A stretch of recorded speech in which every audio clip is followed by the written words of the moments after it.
Devi and I probably have a better perspective on one of the great, great sons of India than actually all of you who have lived here all of your life. He came to America in 1920. In fact, the year after next, we're already beginning our preparations because it will be the 100th year anniversary of when Yogananda came to America. But he came to America at a time when Indian teachings were barely known. They were a little known because in 1893, during the World Fair, Vivekananda had come to America. And many people, there were many newspaper articles, and many people were aware of some sense of the fact that there were Vedantic teachings, and so there was a little knowledge, but it was really only among a very, very small portion of people.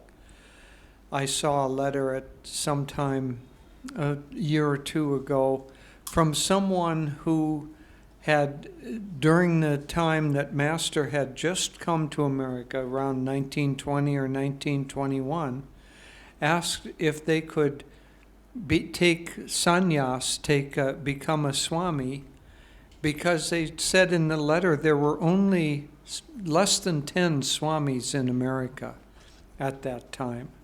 And so it was barely, the Indian teachings were barely known, and among those who knew them, they were generally just among the intellectuals. Amazingly enough, the Bhagavad Gita and the beginning of the translations of the Vedas had happened only about 50 years before Master came.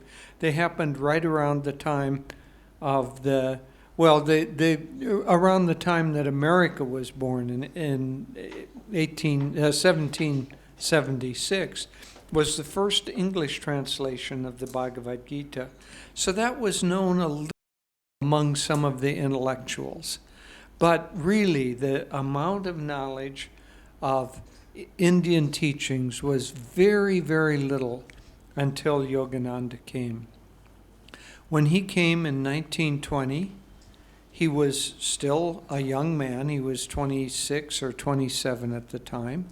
He had been invited to speak at a conference of religious liberals, and he did not even know English. He tells he knew it intellectually a little bit, but an amusing story of his trip over. He took the first boat from India to America after the First World War. And so it sailed from Mumbai and landed in Boston.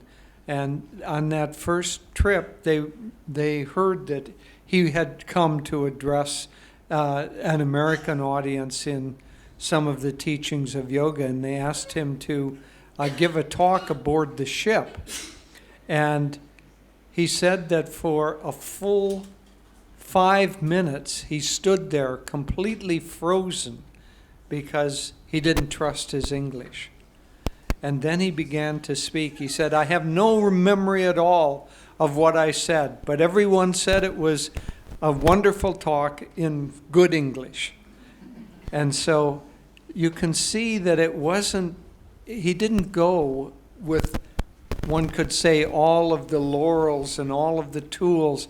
He himself modeled for us the struggle of doing something that is worthwhile. One time, Swami Kriyananda, our lifelong teacher, we were starting the work in Europe. Devi and I and a few others were there. Dhyana was there. Keshava was there. But just a very few people. And it was a very difficult first winter. We had almost no money, very little heat in the place we were staying. It was a very cold winter. We didn't speak Italian. The most frightening thing to happen would be the phone ringing. If a person was there, they could see the confusion in your eyes. But on the phone, as soon as you answered and said the first word in Italian, you answer the phone saying pronto, they would immediately begin in rapid Italian. So none of us wanted to touch the phone when it rang. But it was a very difficult time in the beginning. Swami Kriyananda said to us a very interesting thing.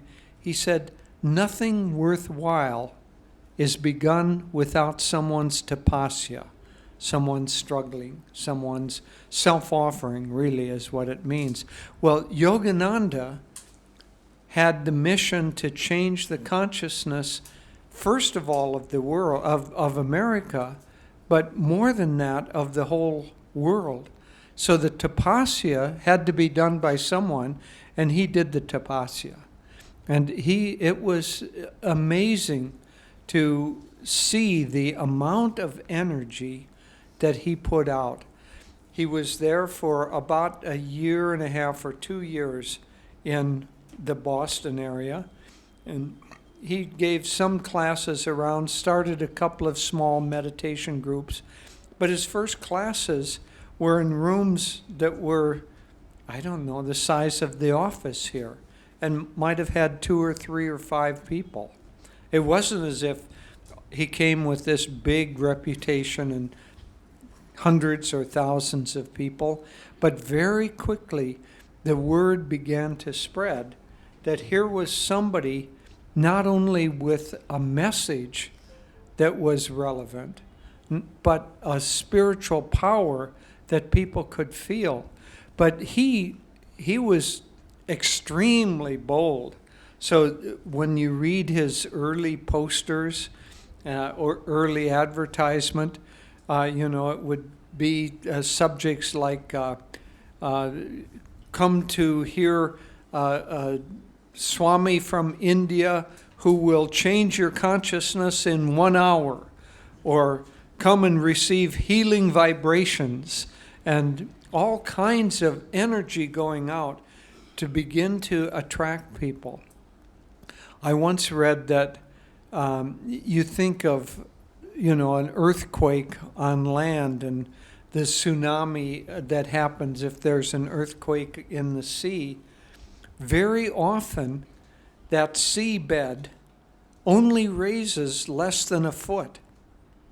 But because it's spread over such a large area, the energy of that movement creates on the surface a huge wave and a huge tsunami. So that those early years of Master working in America was like an earthquake raising just a little bit, but over a mass audience. And then soon he began to be more and more popular.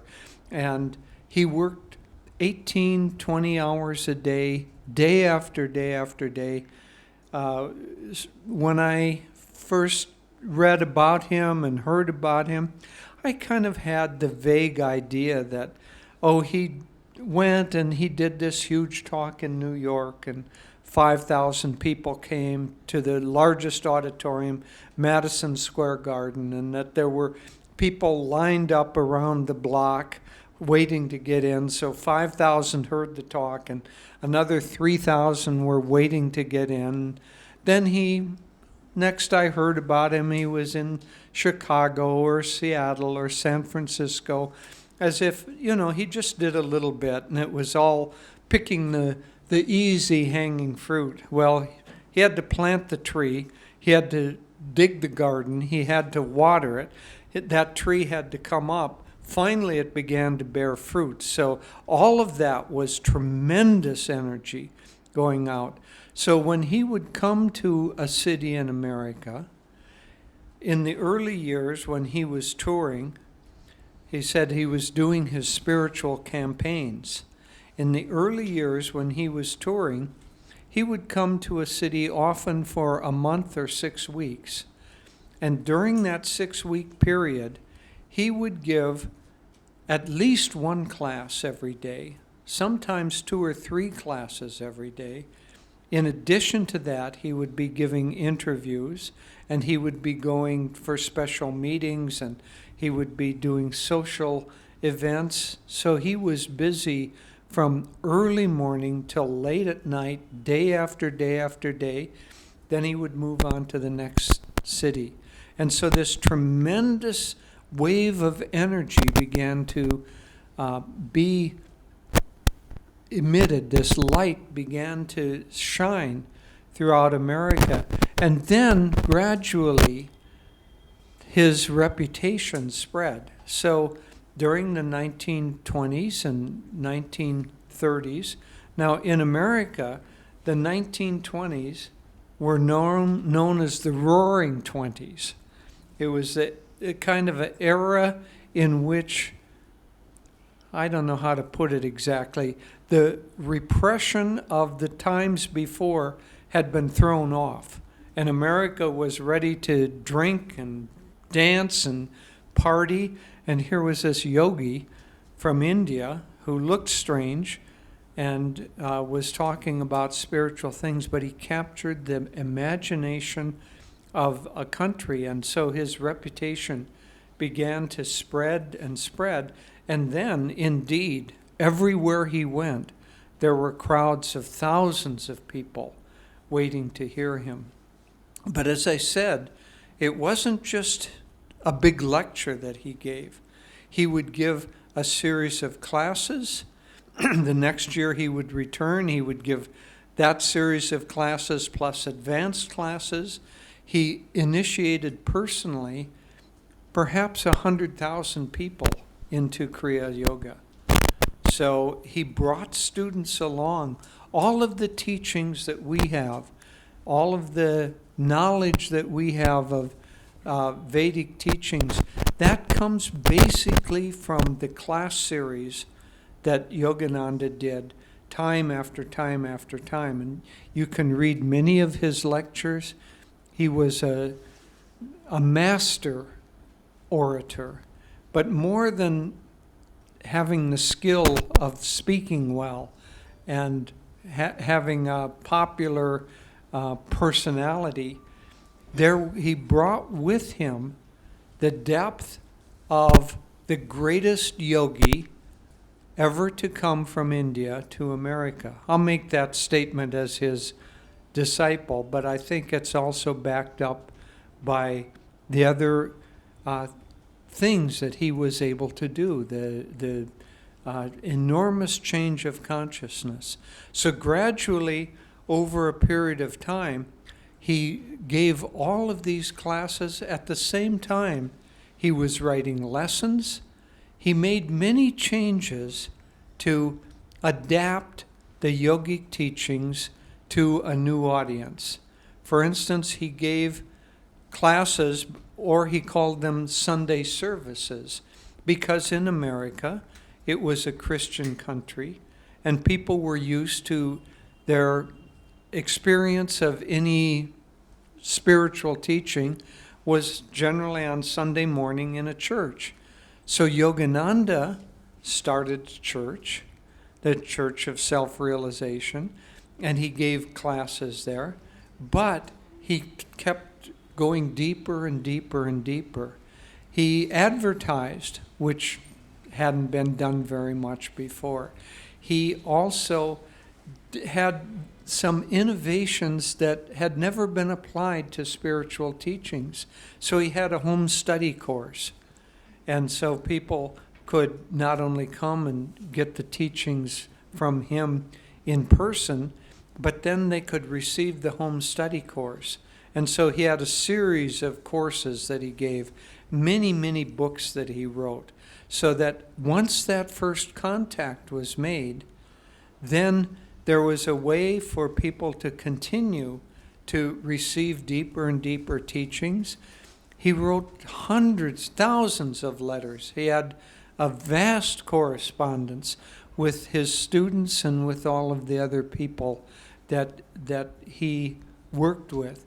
So that was a period of time, maybe for about 10 years or so, that he did that touring. And he writes some very amusing things about that time because he didn't have a lot of money. It wasn't as if he went there a wealthy person who never had to worry about money. He often was going across the country camping. So he would camp one night, camp the next night, then arrive in a town and give a talk to 5,000 people. So he was being very economical. I read one story that he wrote of those days. He and two others, two young men, were crossing the country in an open-air car. And they were somewhere, and I think it was Colorado, but I'm not sure, which is mountainous country, and it was very, very cold. They were in an open-air car, and they only had one blanket between the three of them. And so they were kind of wrestling over the blanket. So one of them would be sleeping and the other one would pull the blanket off. And Yogananda woke up in the middle of the night and he was quite chilly. And then he had the thought, he said, I can control my body's temperature. These other two fellows, they can't do that. So he sat up and meditated and created the warmth in his body, and he was toasty warm in the morning, and the other two were shivering away from having been in that cold car. So gradually he began to attract not only large crowds, but people who stayed with him. And then he started a big ashram in Mount Washington in Los Angeles. When he left India, before he left, he writes in the autobiography that he was still a teenager. He was with Sri Yukteswar, and Sri Yukteswar was giving a discourse. Sri Yukteswar is Yogananda's guru. And Yogananda spent several years in the ashram with him. Sri Yukteswar was giving a discourse, and he said to Yogananda, "Oh, your mind is wandering, you're not following me." And Yogananda said, "But, oh, yes, I am, sir. I can repeat every word you said back to you." And Sri Yukteswar said, "Still, you're not really here. In your mind, you're thinking of 3 locations. One, a school. The second is a building on the hill, and the third one is property by the ocean." And so Yogananda had the premonitions, the visions ahead of time, but it wasn't like, oh, you're going to go here and you're going to have this ashram. But then when he saw that property, he recognized it from the visions that he had. When he saw the property that is now called Encinitas Hermitage, he recognized it from the visions that he had as a child. When he got the call from God to go to America, he had a school up in Ranchi, very popular. There were over 2,000 children that were attending the school. He said that he was constantly on demand. The only place that he could go to be alone was this little storeroom. So he was there meditating, and he had a vision of many faces of people calling him. And he said, "Americans, these must be Americans." And so after he had that vision, recognized in his intuition and in his heart that he was being called to America. Do you know how long it took him to wrap up his affairs at a school where he was the headmaster for 2,000 children and the staff and all of that? Guess how long it took him to wrap up his affairs and leave? About 4 hours. Imagine that in your own life if you had some vision. You've all got busy lives and responsibility. If you had some vision, would you be able to have the courage, the certainty to leave within that amount of time?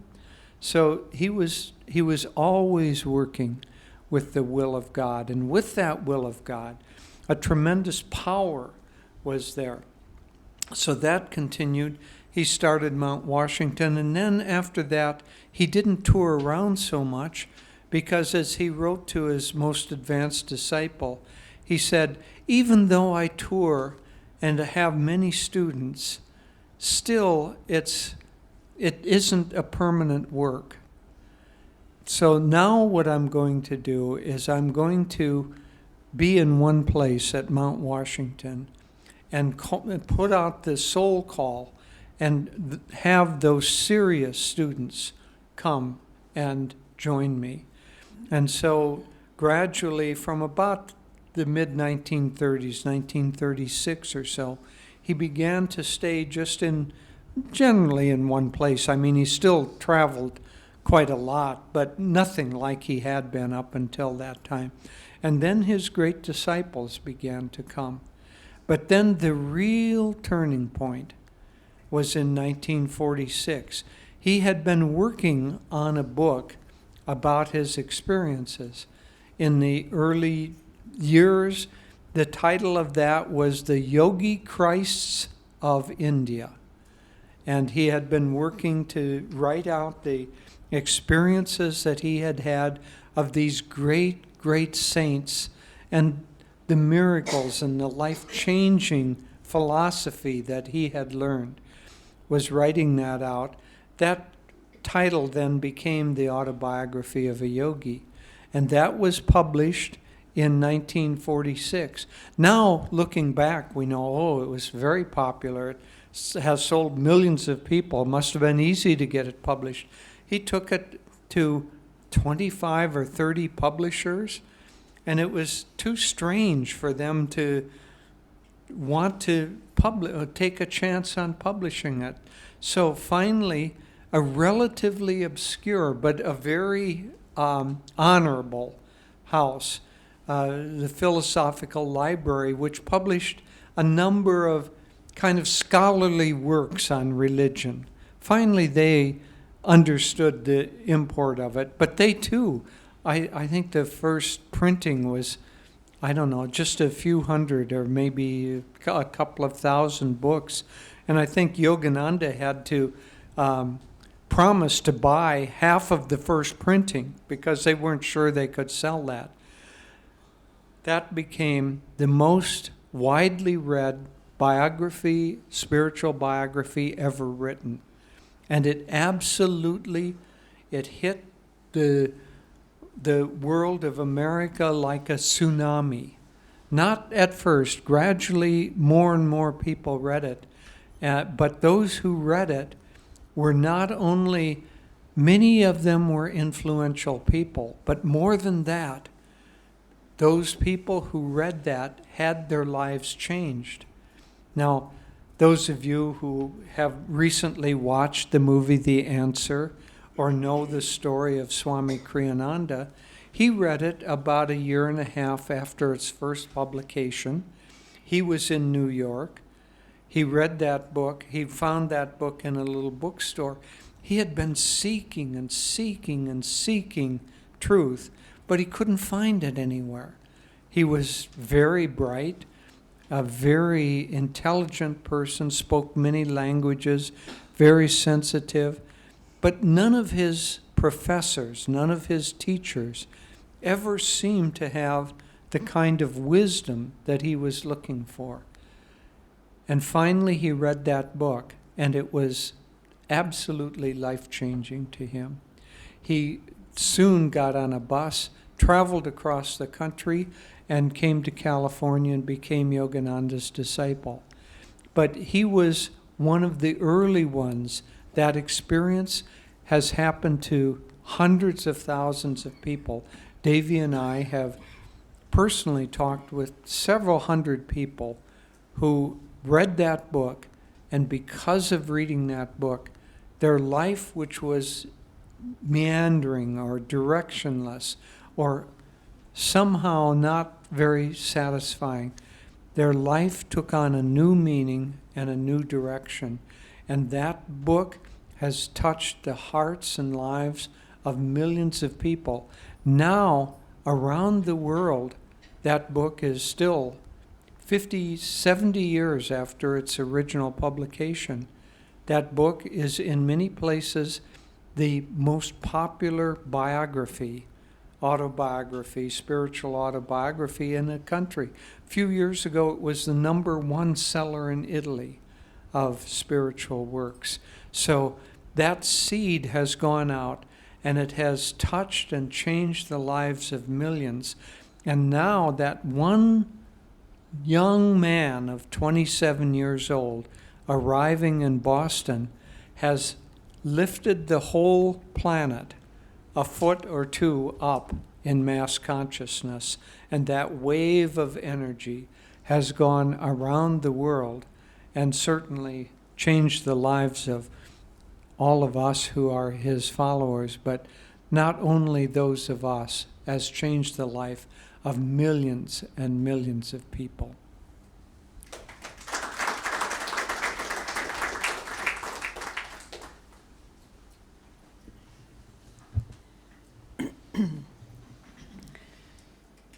In the Gita, it says, when virtue declines and vice predominates, I will incarnate, I will take form to reestablish virtue and destroy evil. And I think that we look at the times in which we live, and I think it's certainly my opinion, and I think it's shared with others, this is not a time when virtue is dominant, but adharma, immorality is predominant. And so these great ones come. And a few years ago, a friend of ours in Boston, who's a follower of Yogananda, he was from Russia originally, a Russian immigrant coming to America, arriving in Boston. And he said, I came to U.S. as an immigrant, as my guru did, and I wanted to find out what it was like when he arrived. So our friend, Dmitri, did research in the maritime records of Boston, and he found the ship's manifest, the city of Sparta, arriving in Boston from Mumbai, 1920, list of passengers. And there, among people from all over the world, one little name, one line, Mukunda Lal Ghosh, coming from Mumbai. Religion, put down Hindu. Money, $500. That's what he had with him. Distinguishing features, scar on his right forearm. Do you remember in autobiography when he had the boil on his arm and the doctor had to lance it? That left the scar, so that was written down. And the British were very suspicious, as you well know, and so they were looking at any people coming. They were working with the American government, so is he a political agitator? And so they said political leanings, and Master wrote none. But it was so wonderful to think how he came unafraid, with nothing beside the goodwill of the great masters of yoga and of India, sending him on a world mission. Our topic this afternoon is India's messenger to the world. Well, what was his message to the world? And why is it so important today? Many things we could talk about. I think we will touch on a few. First, he spoke of the need for world brotherhood and for people to come together, people of all faiths, all backgrounds, and find their commonality, to come together in centers like this, where we share the best of East and West. He spoke of the unity of East and West, and he said especially that in the future, India and America would join hands. I don't think it'll be in our lifetime, but he did not live in a time isolated to one lifetime. In the future, he said, India and America would join hands to lead the world into a higher age. That will be a nice thing to look forward to. He said, the practical efficiency of the West and the spiritual wisdom of the East. This is what is needed now to bring the world into balance and harmony. So unity of East and West, world brotherhood. He also spoke, one of his messages was the underlying unity of all religions. And he called his churches, churches of all religions. Right now, we're building a new temple at Ananda Village in California, and it's a beautiful new temple. We are celebrating next year. I think some of you may be coming to join us. We will be celebrating 50 years of Ananda World Brotherhood Community. That's quite a landmark. Yes, I think we can hope for it. And we are also dedicating this beautiful new temple of all religions. And we will have shrines for all the religions of the world within that temple. And so the unity, he spent a great deal of his time. I noticed today many of you purchased the essence of the Bhagavad Gita. Master wrote commentaries, wonderful commentaries. We were here in India with him when he wrote that book. It's a great, great spiritual work. So he wrote the commentaries on the Gita, commentaries on the Bible to show that these great masters were sharing the same truths. He wrote commentaries on Patanjali, commentaries on the mystical branch of Islam, the Rubaiyat of Omar Khayyam. And so he was, and underneath it all, it was the same message. What is the purpose of religion? It's not to bind us to forms. It's not to separate us from one another. The true purpose of all religion is to reestablish man's connection with God. And every religion, though the paths may be different, the forms, the methods of worship may be different, the goal is the same, to reestablish our connection with God. So the unity of all religions. He also talked about a balanced life of service and meditation.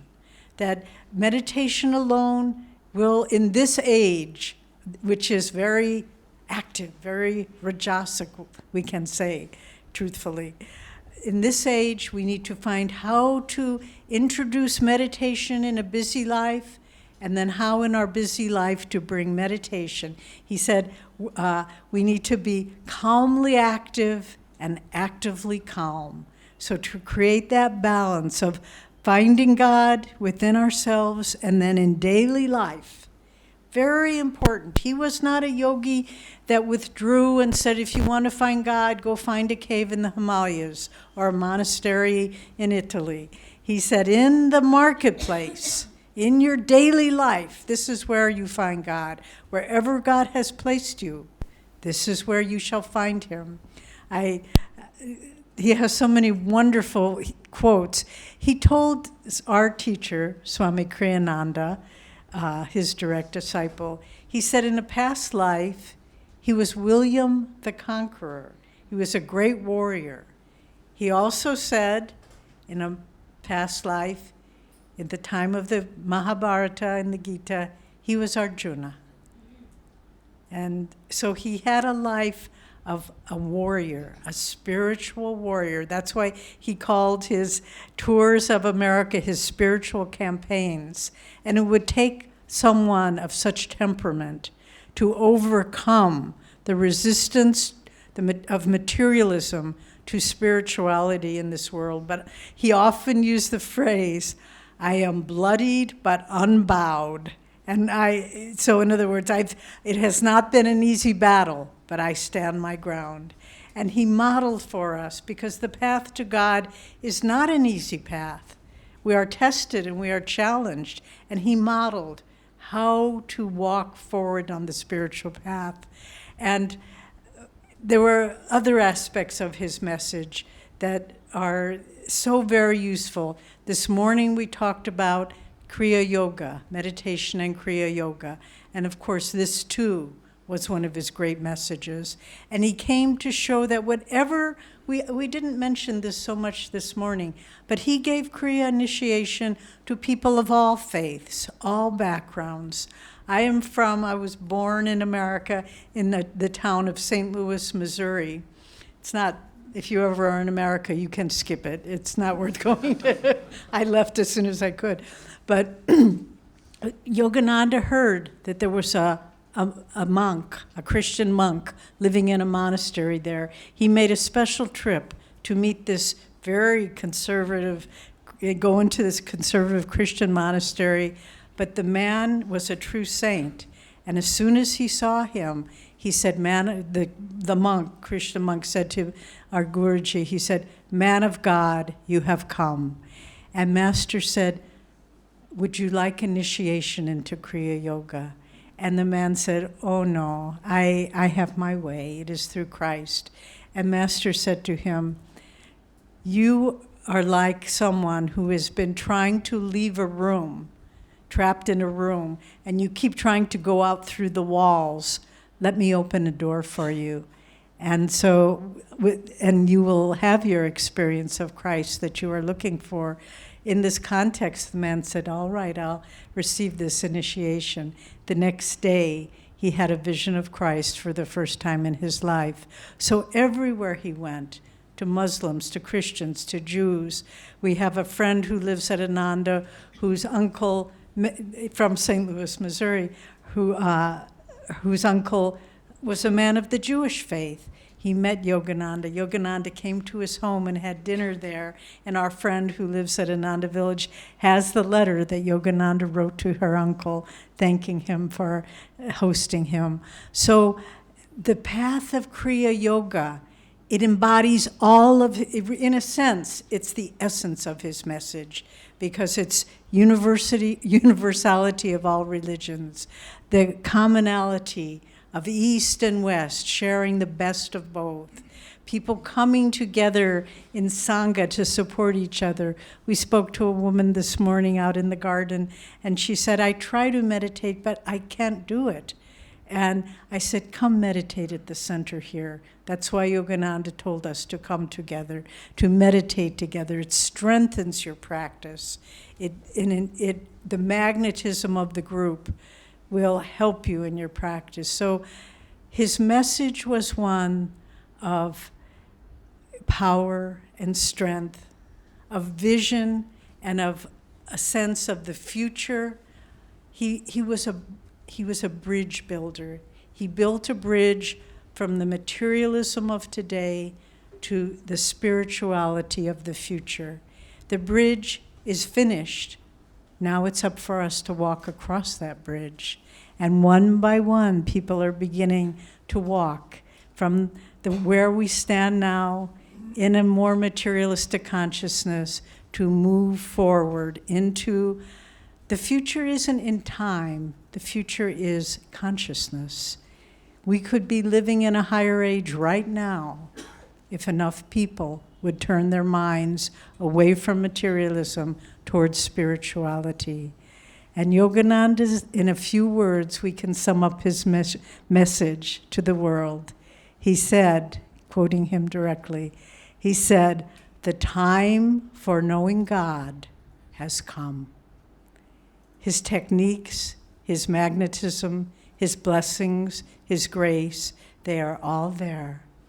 But it's time for us to say, "I will cross that bridge," the bridge that this great avatar, this great son of India, built for the world.